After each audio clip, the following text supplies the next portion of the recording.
নদীতে আমরা এই মুহূর্তে দাঁড়িয়ে আছি, তাল নদী।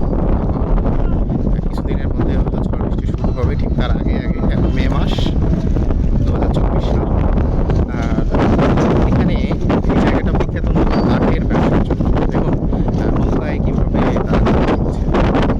এই কাঠ দেশের বিভিন্ন প্রান্তে পৌঁছে যাবে, আর সেটা দিয়ে হয়তো ফার্নিচার বা আসবাবপত্র জামা সেটা হবে।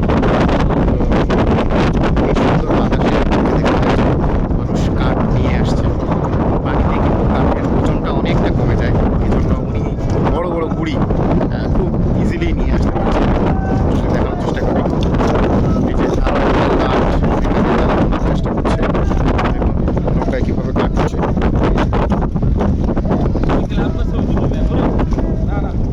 অসাধারণ। এই যে কাঠটা উঠে গেল নৌকাতে, এখন এটা চলে যাবে দেশের বিভিন্ন প্রান্তে। বেশ বেশ বেশ সুন্দর, মানে একটা অদ্ভুত জিনিস এখানে লক্ষ্য করছি।